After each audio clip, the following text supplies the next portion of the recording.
hoy dar la bienvenida a Leonor Mulero. Ella es subdirectora de opinión de la cadena Rangel Media, Ferrer Rangel Media de Puerto Rico.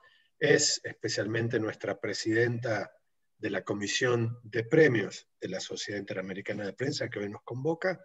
Y también presento a Emilio Sánchez Carta, que es nuestro coordinador de todo el trabajo que se hace en la comisión respecto a los premios. Está con nosotros también Horacio Ruiz y Marta, las pueden ver aquí en pantalla, que son parte del staff o del personal de la CIP, así que gracias a todos por participar. Creo que ya estamos entrando un poquito en ambiente, se han sumado más participantes y tengo entendido que estamos directamente, como ustedes pueden ver en pantalla, en vivo en el canal de YouTube de la CIP. Así que muchas gracias a todos. Pero bueno, hoy la idea es hacer algo que nunca hicimos, que es justamente tratar de tener una conversación con ustedes, con todos los participantes, sobre lo que vamos a estar haciendo hoy o mañana con la convocatoria oficial de los premios a la excelencia periodística de la Sociedad Interamericana de Prensa. Como ustedes recuerdan, nuestros premios están ambientados en 14 categorías, además de una especial sobre libertad de prensa. Siempre hacemos el lanzamiento en noviembre y ahora en el transcurso de este webinar vamos a ir explicando con Leonor la importancia que tienen los premios de la CIP, especialmente en lo que hace a la búsqueda de la calidad informativa, lo que aportan los medios de comunicación a sus comunidades, especialmente el refuerzo que hace el buen periodismo a la democracia.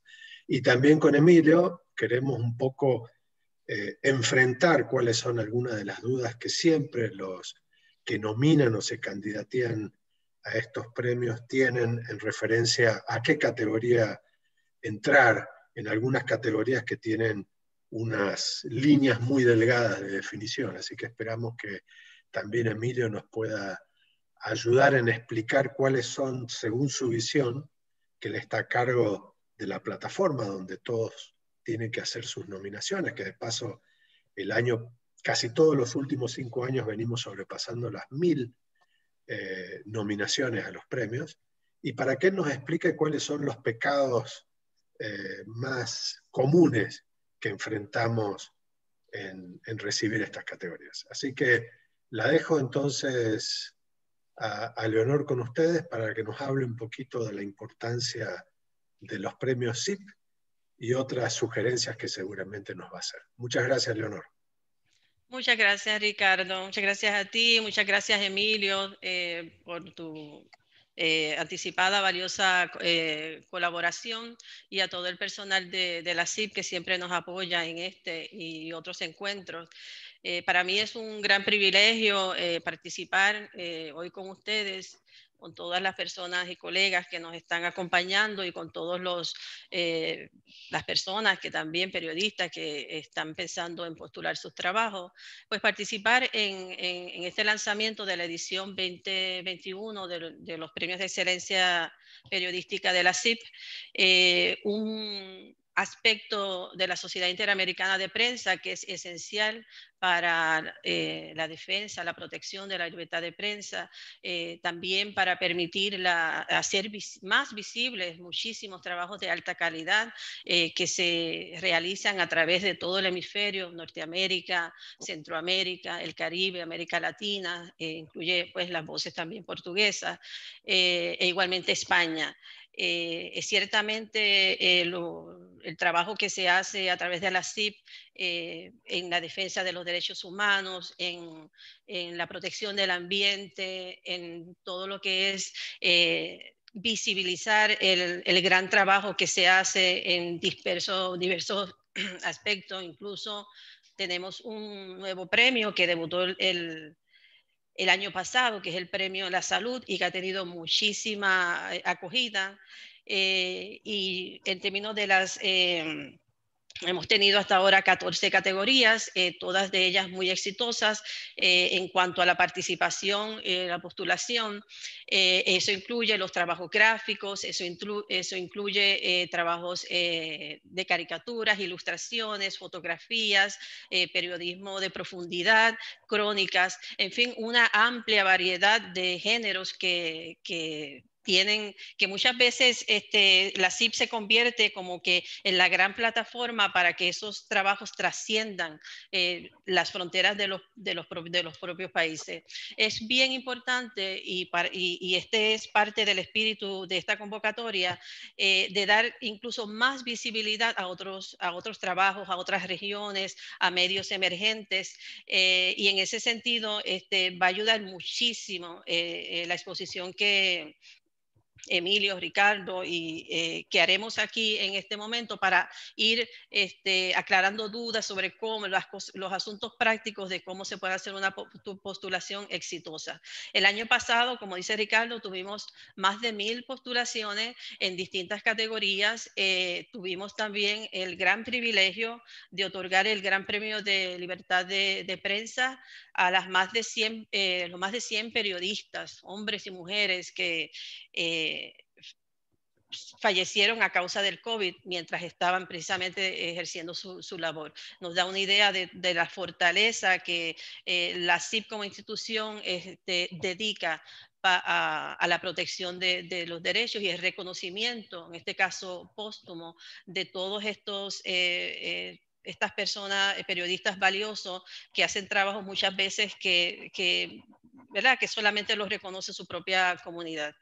Quisiera pues, sin más, pasar la palabra a Emilio y a Ricardo para que este encuentro se convierta en una conversación práctica de cómo mejorar el acceso a las postulaciones y tener pues la oportunidad de que las preguntas de ustedes se puedan contestar. Muchas gracias a todos los que están con nosotros y espero también que se corra la voz, que lo que ustedes se lleven de aquí pues lo puedan llevar a otros compañeros también. Muchas gracias. Muchas gracias, Leonor. Y justamente en lo bien que estabas expresando, Horacio, te agradecería si ya para un poquito más avanzado el webinar de hoy o la charla de hoy puedes tener preparado el video sobre el premio de libertad de prensa de este año, que si tenemos tiempo creo que es bueno que todos lo puedan ver. No tiene más que 4 minutos, pero creo que es un video y un honor que sí debemos a todos los periodistas y personal de medios que han padecido este año a causa de la pandemia. Como les decía acá, quiero saludar de nuevo a Marcela, que ya hemos hablado bastante sobre ella y sobre el grandioso trabajo que hizo en su oportunidad, y también en pantalla saludo a Carlos Jornet, que ahora se nos está uniendo desde Córdoba, que Carlitos es director del diario La Voz del Interior de Córdoba, Argentina, pero sobre todo a partir de este año, con la convocatoria del presidente de la CIP, Jorge Canawati, ocupa una de las comisiones o la comisión más importante de la CIP, que es justamente la de libertad de prensa e información. Así que gracias, Carlos, por unirte, y justamente con Carlos y Leonor, un poco la tarea que van a tener ellos este año también es dilucidar para este 2021 las nominaciones que todo el mundo está en la posibilidad de hacerlo, de acercarnos sobre qué persona o qué institución ustedes consideran que en el 2020 ha contribuido a la libertad de prensa. Es una categoría que no se trabaja solamente por el tema de nominaciones, la gente se puede nominar también para esa categoría, pero básicamente es una recomendación que hace la Comisión de Premios y la Comisión de Libertad de Prensa a las máximas autoridades de la CIP. Y como decía Leonor, justamente este año hubo unanimidad por destacar a todos los periodistas y personal de medios que han fallecido a causa de la pandemia. Así que, bueno, Emilio, tenemos ahora un tiempito para que nos expliques cuáles son los errores, los pecados, las virtudes que tiene un poco el trabajo de postularse al tema de los premios, y ojalá nos puedas dilucidar un poco eso que siempre hablamos, que hay mucha gente que se confunde o que pregunta en qué categoría postularse cuando algunas como crónica no la definen muy bien, o como periodismo digital o por internet con móviles, la gente no la tiene muy bien definida. Entonces, te agradecería un poco que nos cuentes tu visión del tema de premios. Sí, buenos días y saludos a toda la audiencia. Cada año participan, bueno, cientos de periodistas en el concurso de la CIT, pero cada año participan por primera vez también cientos de periodistas. En algunos casos, muchos de los viejos participantes se vuelven a equivocar, y en otros casos, los que recién se incorporan se equivocan por primera vez. Este año hemos querido mejorar el formulario que se encuentra en nuestra plataforma, al que los periodistas van a tener acceso, y recogiendo precisamente las experiencias de las equivocaciones, de las imprecisiones, lo hemos mejorado de forma tal de ahorrar errores, de evitar equivocaciones, etc. Todavía incluso aquellas personas que nos escriben y preguntan tienen la enorme ventaja de recibir una orientación de parte de la oficina de la CIP, pero hay muchos que ni siquiera se dan cuenta y no hacen preguntas, y la finalidad de mi exposición hoy tiene por objeto precisamente a todas aquellas personas que pudieran mejorar su postulación. Uno de los problemas más reiterados que encontramos, estoy hablando de hace más de 10 años en que yo estoy como coordinador del concurso, es que muchos periodistas quieren concursar en varias categorías con un mismo trabajo. Esto sería, para utilizar la calificación de Ricardo, un pecado mortal, porque implica descalificación. Es decir, este es un pecado mortal.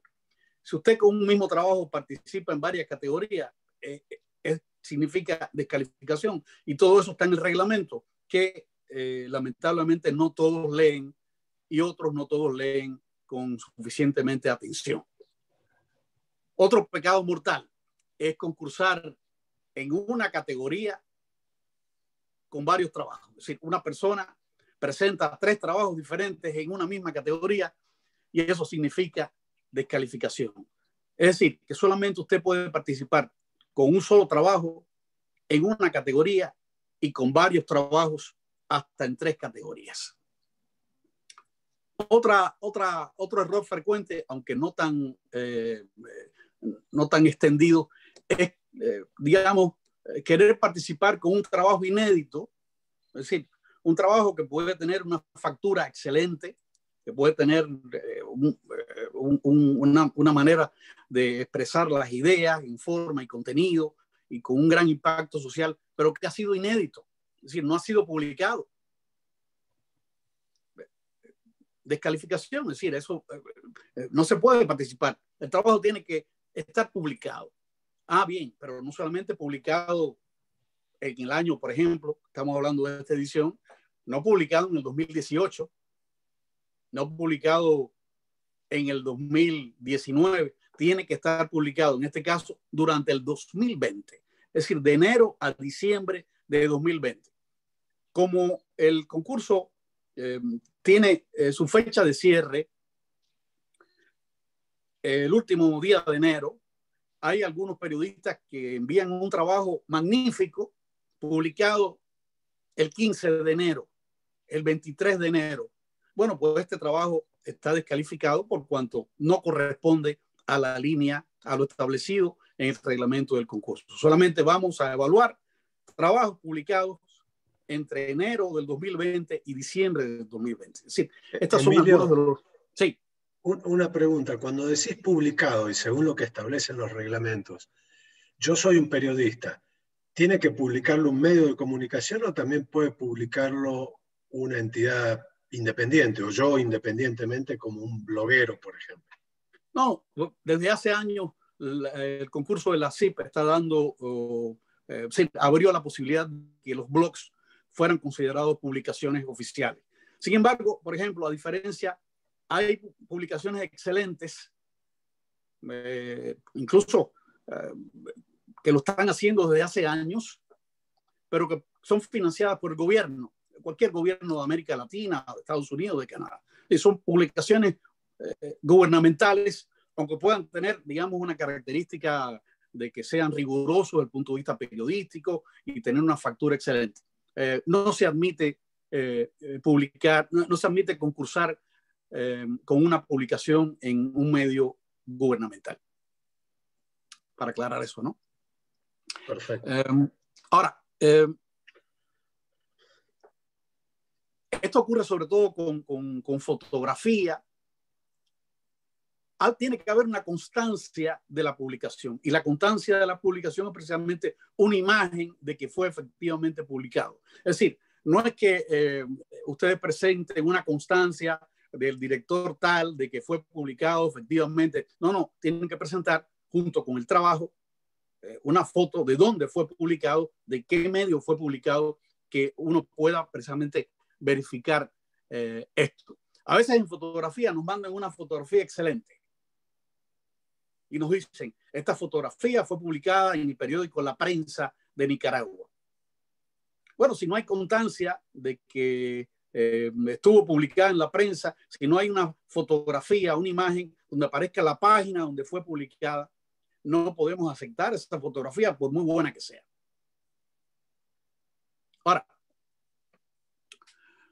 hay un problema que se da en los concursantes que envían series de trabajos, sea series en géneros audiovisuales como caricatura, fotografía, infografía, o trabajos de texto, por ejemplo, en reportajes, una columna de opinión, etc.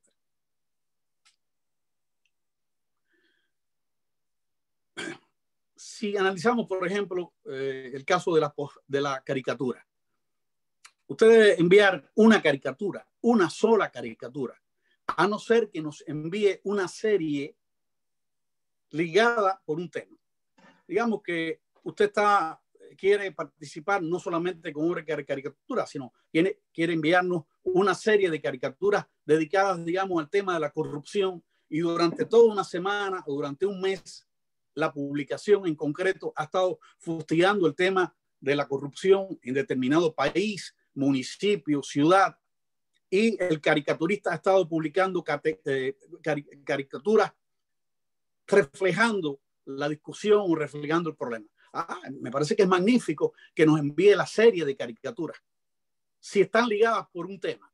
Ahora, usted no puede enviarnos, digamos, una serie de caricaturas, entonces nos manda una caricatura de Evo Morales, otra nos manda una caricatura de un rapero, después nos manda otra caricatura de un deportista. Es decir, eso no tiene ton ni son, o no tiene concierto. En consecuencia, eso no es aceptado.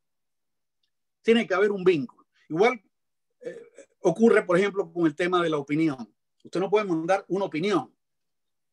Yo, por ejemplo, soy del criterio que tiene más posibilidades de ganar un premio, una serie opinática dedicada a un tema, que enviar una sola columna. Tiene que ser muy buena la columna, igual que ocurre con la fotografía, ¿no? Tiene que ser muy buena una sola fotografía para que gane un premio. Tiene más posibilidades de que al menos llame la atención del jurado un reportaje fotográfico o una serie dedicada a un tema específico. Ahora, no se trata de que nos envíe 25 caricaturas ni 15 caricaturas. Nos envía 5 nada más.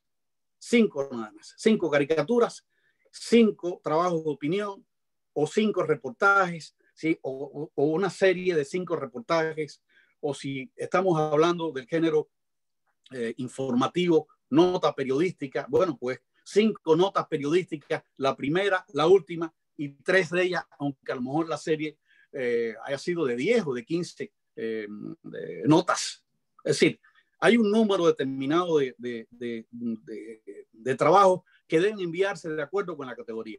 Es decir, atiborrar al jurado con 15 notas periodísticas o 20 fotografías u 8 caricaturas es demasiado. Hay que tener en cuenta esto. Nos envía 5. 5 es el número mágico.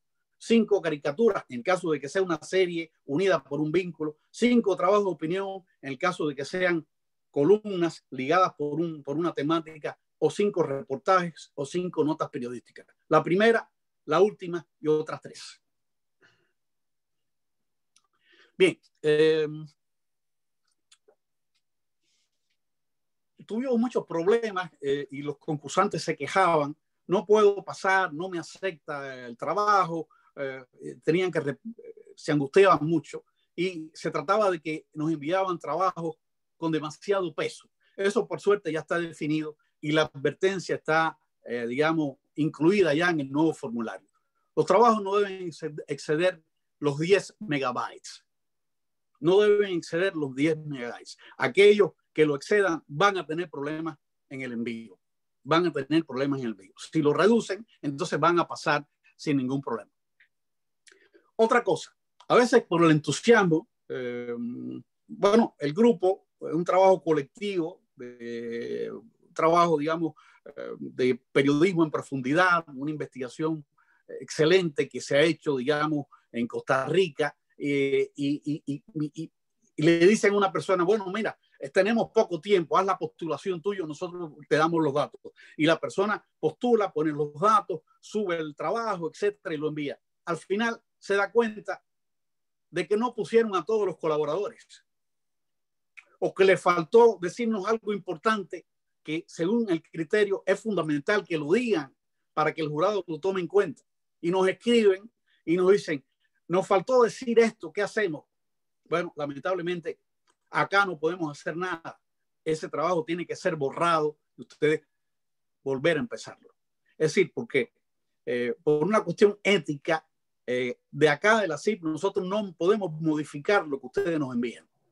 Sería terrible que desde acá podamos nosotros a voluntad modificar lo que nos envían los concursantes. Todo lo que es necesario decir tiene que ser dicho dentro del formulario. Y si no hay posibilidad de decir más, pues no se puede decir más. Hay que entonces tomar en cuenta esto para a la hora de hacer la postulación, tener todos los datos. ¿Cuáles son los colaboradores? Todos los colaboradores, no puede faltar ninguno para que después no tengan que volver a repetir, tengan que repetir el formulario que a veces es trabajoso. Entonces, tienen que tener todos los datos a mano para cuando lo vayan a formular. Emilio. Sí. Si me permites, y mientras guardas, yo sé que todavía tienes algunos aspectos que podemos ir vinculando. Hay algunas preguntas que están pendientes también luego para que vos me contestes sobre la plataforma. Te quiero pedir también que después hables de la cronología que vamos a seguir a partir del lanzamiento de hoy o de mañana, del comunicado, ya todo eso. Pero quiero aprovechar a Marcela y a Carlos ahora para hacer un paréntesis. Marcela y Carlos forman parte de la comisión, pero especialmente el trabajo de la comisión es ser jurado de los premios. Y me gustaría mucho que nos cuenten en primera persona, Marcela y Carlos, qué es lo que ustedes analizan cuando ven un trabajo, más allá de algunos parámetros que podamos dar de la CIP. Pero ustedes como periodistas avesados, editores rigurosos, obviamente ustedes no tienen que ver todas las categorías porque hay mucha gente en el jurado y son 15, 14 categorías, pero en las que le toca, ¿cuál es su posicionamiento enfrente de un trabajo? ¿Cómo descubren la calidad? ¿Qué tienen de experiencias personales ustedes que vuelcan hacia un trabajo periodístico, ya sea así fuera una foto, una caricatura, un trabajo, una infografía, una investigación periodística, una crónica, etcétera? Me gustaría que nos digan los parámetros que ustedes vigilan en estos temas. No sé si Marcela o Carlos quieren empezar. Adelante, Marcela, si quieres. No, te doy la palabra, Carlos. Tu experiencia es mucho más valiosa que la mía. Sí, me parece que esto que estaba diciendo Emilio sobre tratar de completar los datos del modo más integral posible para que quien llega a un trabajo sin tener el contexto de cómo se produjo eso, nos ayude también a interpretar el valor que tiene esa producción. En mi caso, yo soy jurado en la categoría de periodismo en profundidad y bueno, realmente hay trabajos que son muy buenos, tal vez es una de las categorías de mayor valor periodístico en el modo en que se trabaja, pero muchas veces son temas que a la distancia es difícil valorar. Bueno, el valor del trabajo obviamente está en la forma en que está escrito, en la forma en que está producido, en la forma en que está presentado cuando es en formato multimedia. Yo valoro mucho, por ejemplo, que no nos quedemos en un mero texto, sino que haya ilustraciones, que haya gráficos, que haya enlaces que vayan complementando la información, porque, bueno, la web no es solo traducir el texto que fue publicado en la versión papel a Internet, sino también en enriquecerlo con audios, con videos, con ilustraciones que en algunos casos tienen un valor de impacto realmente muy, muy valioso y que ayudan a entrar a ese texto, ¿no? Creo que todas esas cosas son muy valoradas por los jurados que estamos distribuidos en distintos países del continente y que, como digo, muchas veces estamos alejados de la realidad que dio motivo a esa producción. Muy bien. Marcela. Sí, a ver, me sumo a los conceptos de Carlos. En mi caso, este año a mí me tocó ser jurado en la categoría de salud y de periodismo universitario, categoría que celebro que la Sociedad Interamericana de Prensa tenga y mantenga con estos premios. Y un poco lo mismo que Carlos, ¿no? Tener en cuenta, digamos, todo aquel soporte que se le da a la nota, desde la fotografía, desde los videos, desde por ahí un audio de alguna entrevista. También tener en cuenta en el caso de salud, si el tema es relevante o no en este momento o en este periodo del año. Muchas veces, muchas veces no tenemos el mapa entero de lo que está pasando en las Américas, porque en mi caso me centro mucho más en lo que es Argentina. Entonces, bueno, en el caso nuestro también tenemos que salir a investigar un poco más qué es lo que está sucediendo. Y en el caso de universitario, bueno, ahí uno es un poco más condescendiente porque entendemos que son los alumnos que están terminando la carrera y son, digamos, los futuros periodistas. Entonces ahí se tiene un poco más en cuenta lo que es la redacción, la búsqueda de las fuentes, cómo se sustenta la nota, el atractivo del tema que fueron a buscar.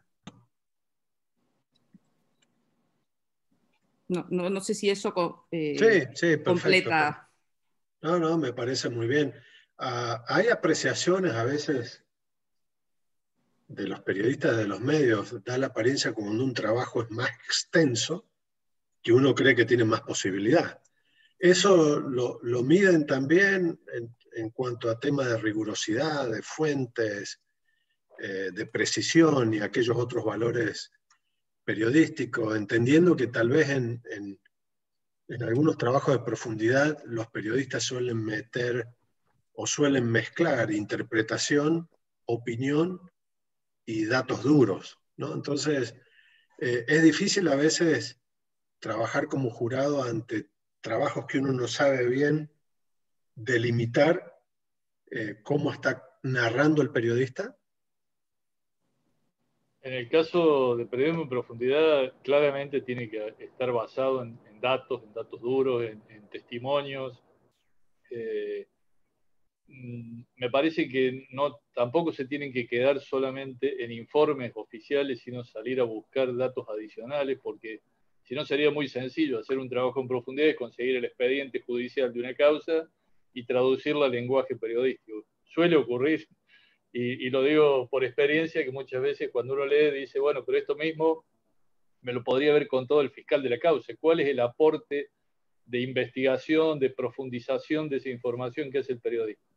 Bueno, en algunos casos eso está muy bien complementado con testimonios de las víctimas, testimonios digamos, de los propios funcionarios que investigaron la causa, pero me parece que tiene que haber algo más, tiene que haber justamente un trabajo del periodista por intentar sacar a luz otros factores que han estado subyaciendo en ese caso, ¿no? Yo valoro muchísimo eso, valoro obviamente que haya una forma de contar ese caso atractiva. Me he encontrado con algunos casos que sorprenden, choquean de entrada con un excelente testimonio de alguna persona vinculada con la causa y hace que uno diga, che, quiero leer algo más. Realmente acá hay buena madera, digamos, para seguir trabajando. Obviamente que un trabajo no se agota en los primeros párrafos de la nota, pero si los primeros párrafos no son atractivos, uno tiende a entrarle de otro modo, ¿no? Claro. Emilio, volviendo a vos un poco por la experiencia que tenés de todas las... Yo diría que en tus 10 años has visto más de fácilmente entre 9.000 y 10.000 postulaciones. Creo que lo más lindo que tienen los premios SIP es que hay una gran diversidad y pluralidad de postulaciones y de premios que se otorgan a países diferentes. Siempre tenemos gente de Venezuela, de Brasil, de Argentina, de Chile, de Estados Unidos. Hay una marcada tendencia, me pareció a mí tal vez, como que hay trabajos, por ejemplo, de periodismo de profundidad que vienen muchos de Brasil. Y por esta más o menos que dice Carlos, justamente son los que están muy bien presentados, tienen un buen diseño. Es decir, es como que uno podría decir que en el periodismo de Brasil se hace muy buena investigación. Totalmente de acuerdo, totalmente de acuerdo. Yo diría que en sentido general, Brasil está haciendo un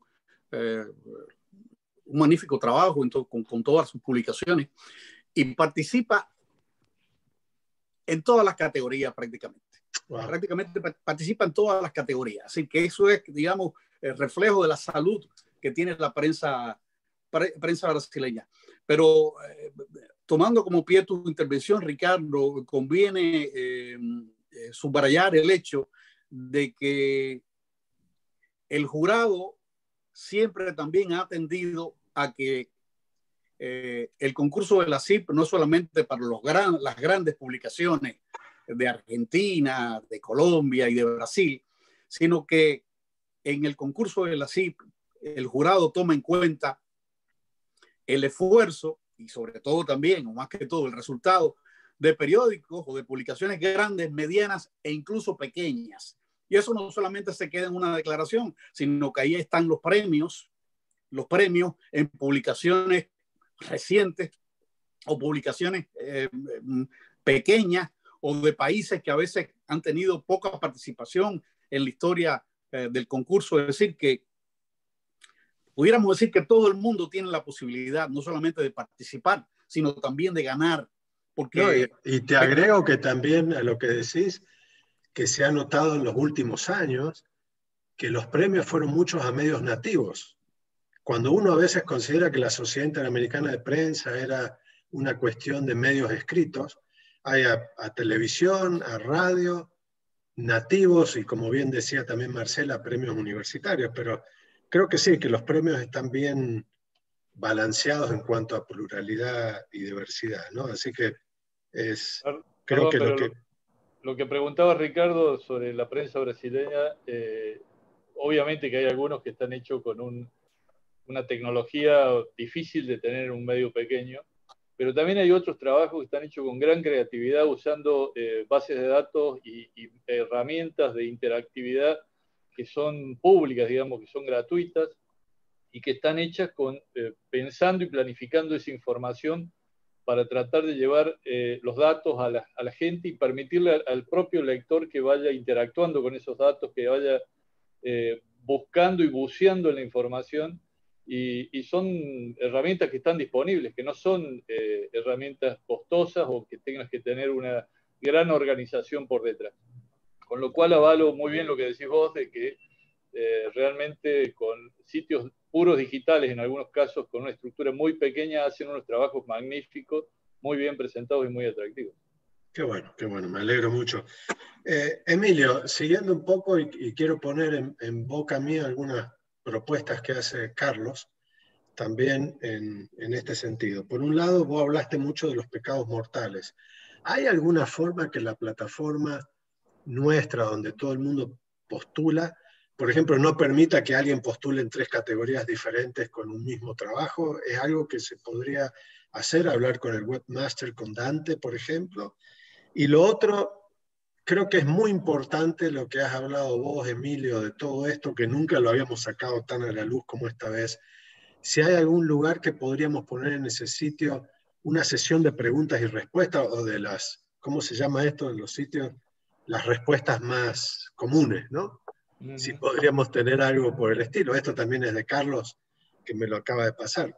Creo que podrían ser iniciativas buenas, además de la que ya quiero anunciar ahora, que el próximo comunicado que saquemos, que lleve también la grabación de este seminario, de este webinar, para que la gente pueda seguir un poco lo que habías dicho, Emilio. Sí, lo que hemos decidido, sí, pues por el momento, quizás pudiéramos avanzar un poco más en cuanto a esto, porque en un momento dado sí se detectaba, por ejemplo, una persona que ha participado en una categoría con un trabajo y después volvía a participar, se detectaba y se lo rechazaba. Pero muchos periodistas avesados, posiblemente con experiencia en el trabajo policial, supieron burlar esto. Entonces, en vez de, por ejemplo, decir Ricardo Trotti, decían Richard Trotter. Entonces, nada, es una equivocación de la escritura y pasaba. Es decir, se cambiaban el nombre y desde luego eso no se podía detectar. Por eso decidimos advertirlo, porque además esto está dicho en el reglamento, pero bueno, algunos leen el reglamento, otros no, quisimos ponerlo de todo. Ahí está en la primera cosa que se va a advertir en el nuevo, que van a anotar en el nuevo formulario, una advertencia. Oiga, usted está a punto de participar en el concurso de la CIP. Tome en cuenta esto. Y entonces ahí ponemos algunas cuestiones más importantes. Retomando tu idea de cosas interesantes que se están dando en el concurso, una tendencia hace 2 o 3 años, 2 o 3 ediciones, y cada vez con más fuerza, son los trabajos en colaboración. Trabajos de colaboración no solamente en el mismo país, sino entre varios países. Eso es una tendencia que enriquece muchísimo al periodismo, le da muchas más visiones y precisamente es una manera de que medios pequeños se conviertan en grandes medios gracias precisamente al trabajo de colaboración.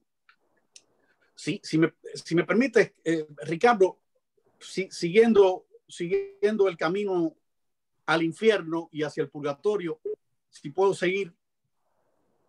Dale. Adelante. Sí, pasemos a ver lo que ocurre con las categorías más demandadas, las categorías donde más personas concursan. Bien, esas son, sin duda, periodismo en profundidad, derechos humanos y crónica. Bueno, tengo que decir poco del periodismo en profundidad, salvo que a veces nos mandan, lamentablemente, nos mandan un buen reportaje, pero que en realidad no hay un buceo, no hay, digamos, un descubrimiento, para retomar la idea que puso Carlos Jornet, que no solamente es seguir lo que la Fiscalía está estudiando, sino incluso descubrir un problema y hacer que la Fiscalía actúe, que muchas veces incluso hemos premiado trabajos en ese tono. Es decir, que los periodistas han descubierto un problema, han tocado la campana y entonces eso ha llevado a juicios, etc.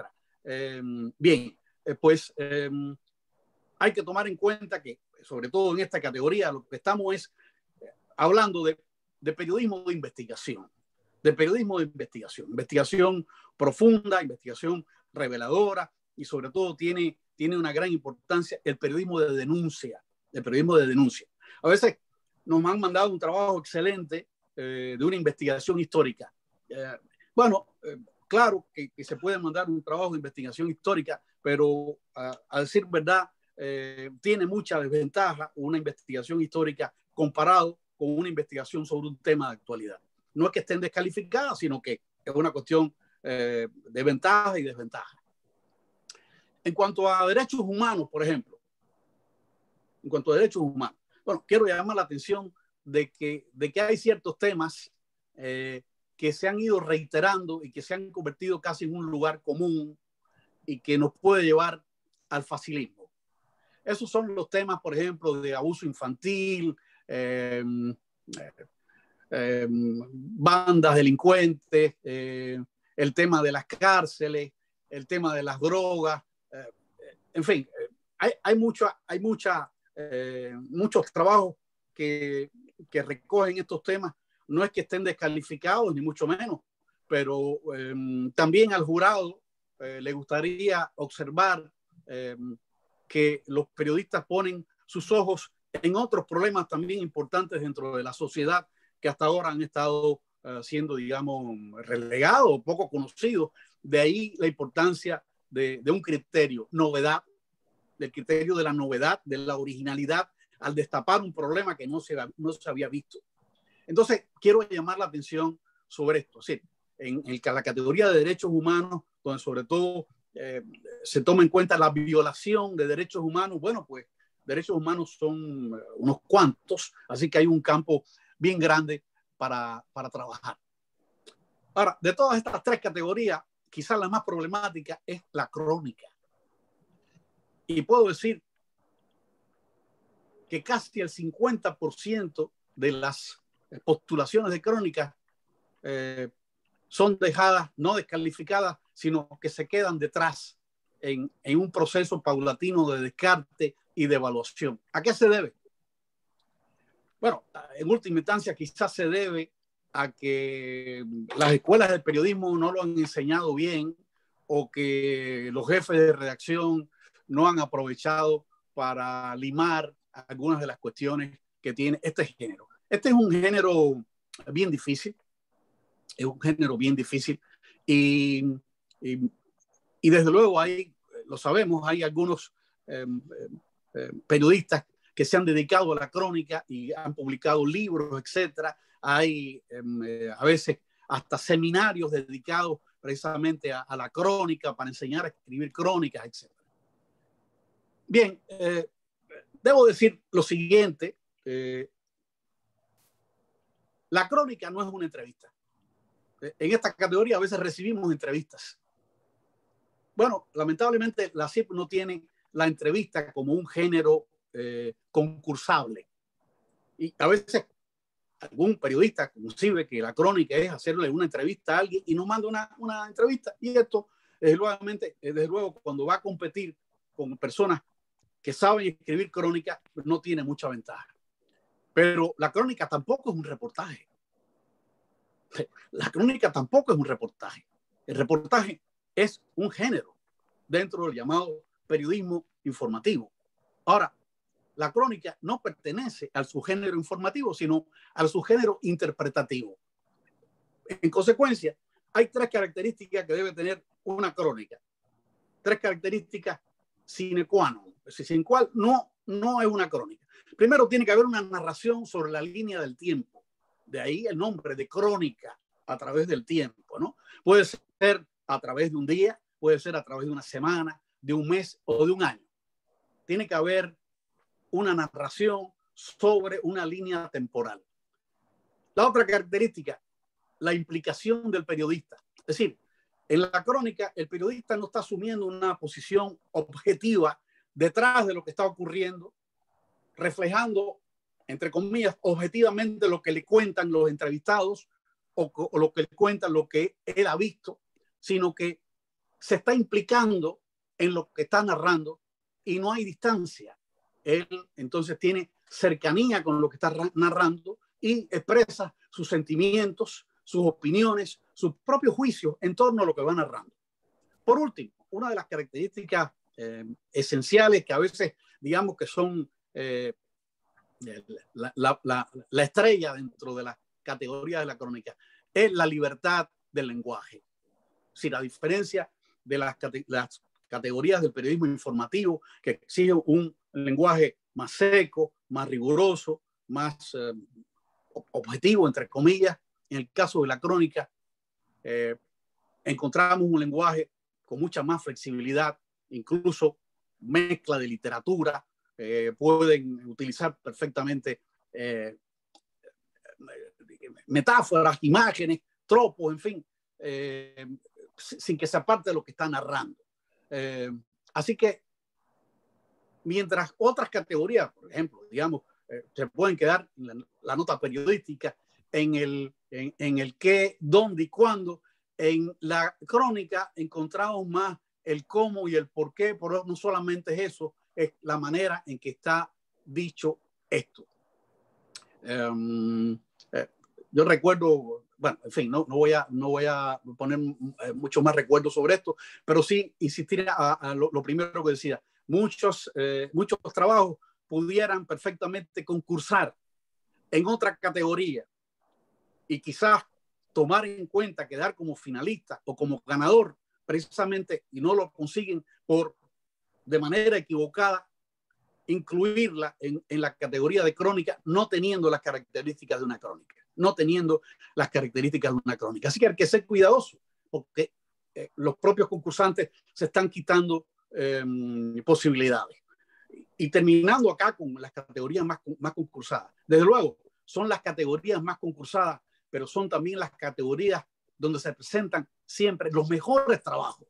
Es decir, digamos que son las grandes ligas del concurso de la CIP. Estas tres categorías: profundidad, derechos humanos y crónica. Y dentro de las tres, profundidad sobre todo. Si usted no está seguro de que su trabajo es verdaderamente un trabajo de investigación fuerte, que revele cosas, que revele datos, que descubra, que lo haga con lo que se ha dicho aquí, con atractivo, con fuerza, bueno, pues participe quizás en otra categoría que le puede dar más resultados. Voy a otra categoría, periodismo de datos. También aquí hay una confusión. No se trata de atiborrar al lector primero, porque en definitiva estamos recibiendo trabajos que ya fueron publicados. No se trata de atiborrar al lector con un montón de datos y de gráficos y de estadísticas, sino se trata de cómo presentar, periodísticamente hablando, esos datos de una manera asequible al lector. Tampoco es una infografía. Es decir, cuando usted nos manda una infografía o algo parecido a una infografía en esta categoría, mira, está perdiendo posibilidades. Periodismo de datos no es una infografía.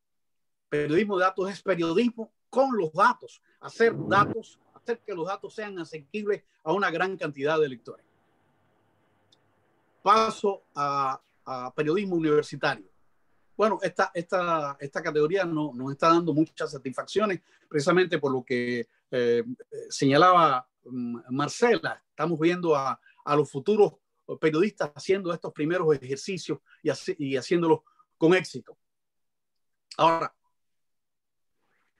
la categoría no está dirigido a ex universitarios, es decir, no son estudiantes que se graduaron y empezaron a trabajar y nos mandaron sus trabajos. No, se dedica a estudiantes en activo o trabajos publicados, posiblemente se hayan graduado, pero publicaron en su último curso estos trabajos en publicaciones probablemente de la misma escuela o de algunos medios que colaboran con las universidades. Bien, pues entonces son perfectamente aceptables. Ahora, para periodismo universitario no existen otras categorías. No se pueden concursar, si los estudiantes no pueden concursar en otra categoría que no sea periodismo universitario. No pueden concursar ni en periodismo de profundidad, ni en caricatura, ni en derechos humanos. Tienen que participar en periodismo universitario con independencia del trabajo que postulen.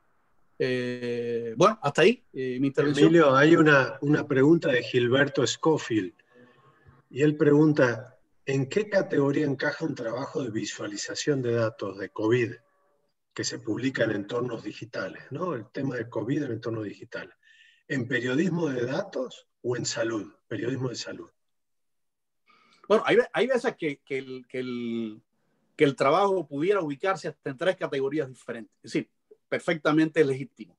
Ahora, tiene que elegir una nada más.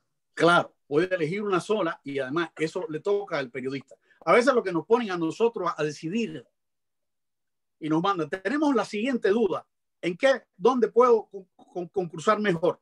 Bueno, mira, es una responsabilidad personal, responsabilidad de cada cual decidir en qué categoría. Yo tomaría en cuenta lo que ya he advertido de cuáles son las categorías más concursadas.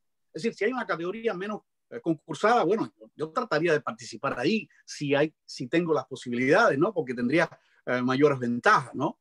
En periodismo, por ejemplo, en periodismo de salud, sabemos que van a presentar gente con trabajos posiblemente muy buenos sobre el tema de la salud, la repercusión de una epidemia, la repercusión de una enfermedad, el olvido en que a veces están ciertos grupos sociales, el mal trabajo del gobierno, de cierta autoridad al abordar un tema, o el buen trabajo de una comunidad al enfrentarse con un problema en cuestión. Es decir, eso es lo que vamos a encontrar allí, y el que tiene otro trabajo que se vaya por otro lugar, bueno, pues tendría que definir. Si en periodismo de datos o quizás en infografía, depende. En infografía se sabe que ahí nos vamos a encontrar un periodismo de datos exquisito en el que hay un gran componente audiovisual, plástico, de diseño. Entonces, si ese no es el fuerte del trabajo que tú tienes sobre salud, mira, no participes en la categoría de infografía porque vas a perder. ¿Hasta ahí? Emilio, nos quedan muy poquitos minutos. Primero, cuando hablabas de periodismo universitario, una pregunta es, ¿tiene que ser trabajos publicados por la universidad o por el chico o por la chica universitaria en algún medio de comunicación? ¿Hay alguna diferencia o no? Sí, a veces hay ciertas universidades que tienen convenios de colaboración con publicaciones de su medio local, ¿no? de su región o de su ciudad, y entonces los universitarios publican allí, o a veces tienen sus propias publicaciones. Sí, siempre tiene que estar avalado tiene que estar publicado. Tenemos un minuto para hablar de la cronología o de nuestra propia crónica. Empezamos el concurso hoy. ¿Cuándo se termina el periodo de postulaciones? ¿Cuánto tiempo tiene el jurado? ¿Cuándo se revelan los nombres de los ganadores? Bueno, empezamos hoy efectivamente. En diciembre probablemente tengamos otro webinar con ganadores del premio de la CIP que recibieron sus premios este año, y vamos a insistir, digamos, en diciembre. Si ya tenemos algunos trabajos ya revisados, podemos ya abordar las cosas que se están presentando, e incluso la retroalimentación sobre el nuevo formulario, qué les parece, etc. Vamos a seguir enviando, desde luego, sobre todo con la colaboración de Horacio Ruiz, comunicados de prensa en torno a cuántos días faltan, etc. El concurso se cierra el 31 de enero. El 31 de enero, la noche del 31 de enero.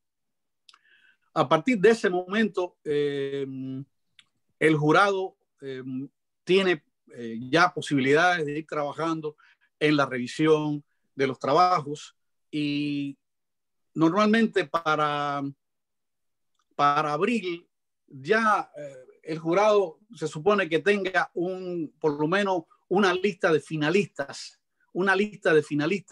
de los mejores trabajos. Pueden haber tenido, digamos, alrededor de los 20 o 25 mejores trabajos en cada una de las categorías. Y de ahí, desde abril hasta junio, digamos, tienen que hacer una nueva evaluación para dejar los tres trabajos, y de los tres trabajos ya decidir cuáles son los ganadores. Y entonces el comunicado con la información acerca de los ganadores, bueno, es posterior a la reunión del Comité Ejecutivo de la CIP, que normalmente se desarrolla en julio o agosto. Perfecto, muchísimas gracias.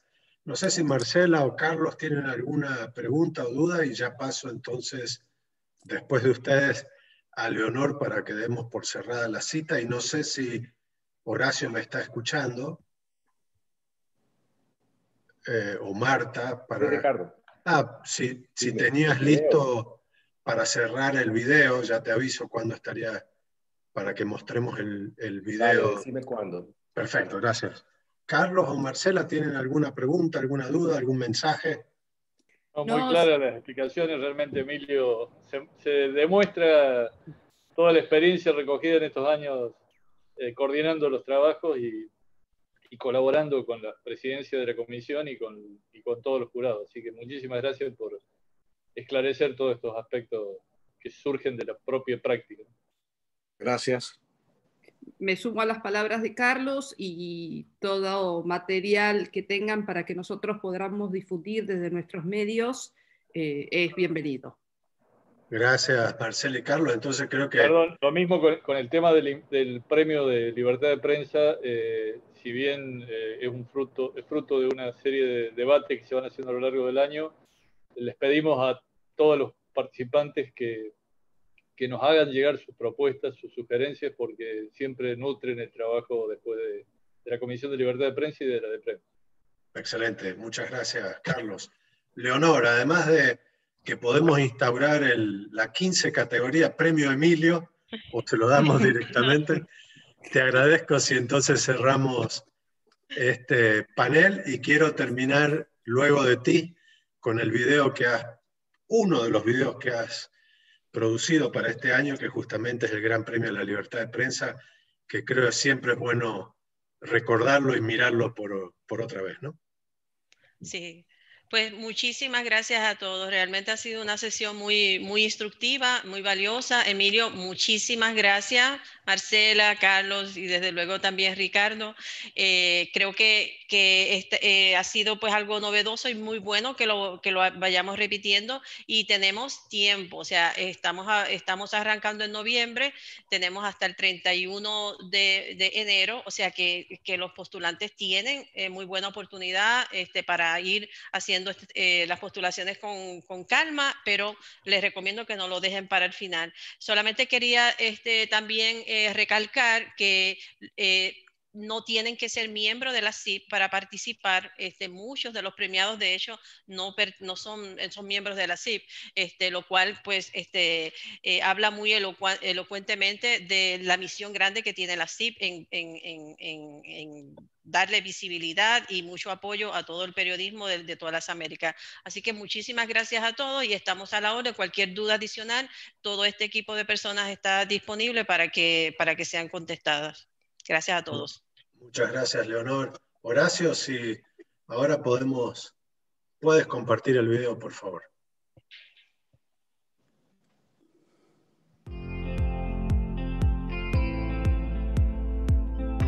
A continuación, los ganadores de las 14 categorías. Horacio, es el video, creo que los dos tienen tal vez el nombre muy parecido, es el video anterior, es el Gran Premio a la Libertad de Prensa. Sí, déjame ver si es otro. Sí. Es que los tenía ya archivados.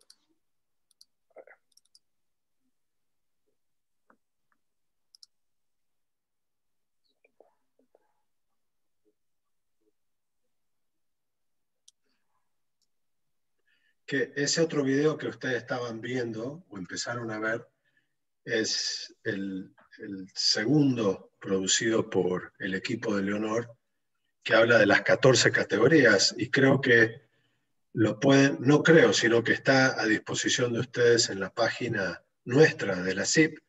Lo pueden ver porque también ahí les da un poco de idea sobre las diferentes categorías y qué trabajos fueron los que ganaron este año, ¿no?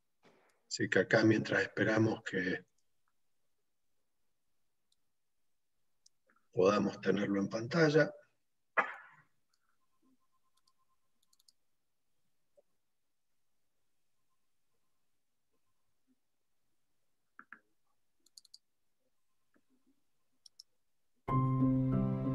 Nuestro máximo galardón es otorgado este año a los más de 100 periodistas y otros trabajadores de prensa de las Américas que en el ejercicio de su profesión perdieron la vida debido al COVID-19.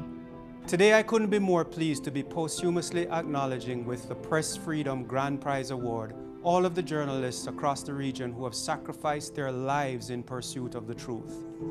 Today we celebrate those who put fears for their personal safety and that of their families secondary to the pursuit of their journalistic calling. They are testament to the mantra, "The show must go on." They were fully aware that the work of those who do not wish for the truth to come out and those who plot to silence the press under the cloak of a global pandemic continues undaunted. They and their colleagues who celebrate with us today are the front line in this lifelong battle to preserve our freedoms and must be commended. This award brings into sharp focus something else very important for IAAPA and its members. Whereas many media around the globe have had to contend with this dangerous coronavirus pandemic, with business and operating models turned on their heads, what has remained unchanged is the necessity of quality journalism born out of a thirst for knowledge and truth and carried out on behalf of the public. This requires dedicated and committed people, irreplaceable despite all of the advances in technology and audience habits we are faced with.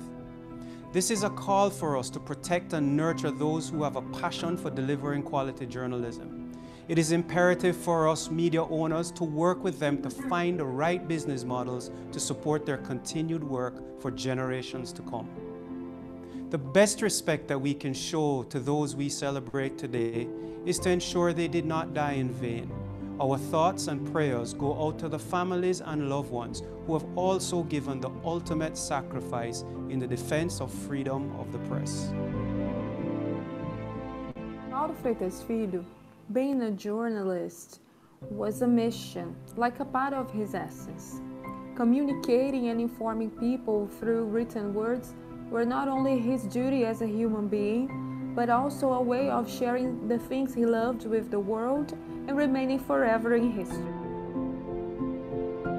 Reconocemos su importante rol como proveedores de servicios esenciales, brindando rigurosidad noticiosa y confianza a sus audiencias y asegurando que la información certera llegara a sus comunidades, muy particularmente en América Latina, la región más afectada con la pérdida de vidas de comunicadores debido a la pandemia.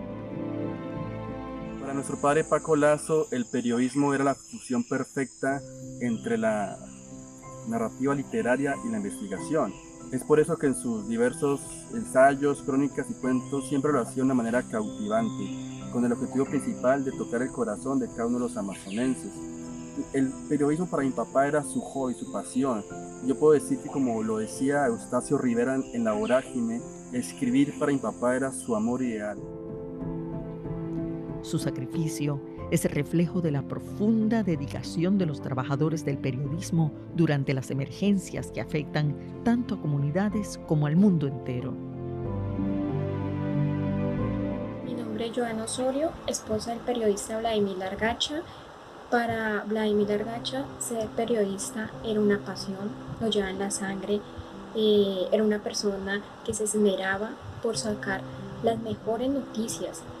Era una persona dedicada a su trabajo. Aparte de ser periodista, era un padre, un esposo, un hijo, un compañero. Era una persona humilde, sencilla de corazón y amaba lo que hacía. Y hasta el último momento fue un periodista de corazón, un periodista que decía la verdad. Un periodista amable, sencillo y humilde.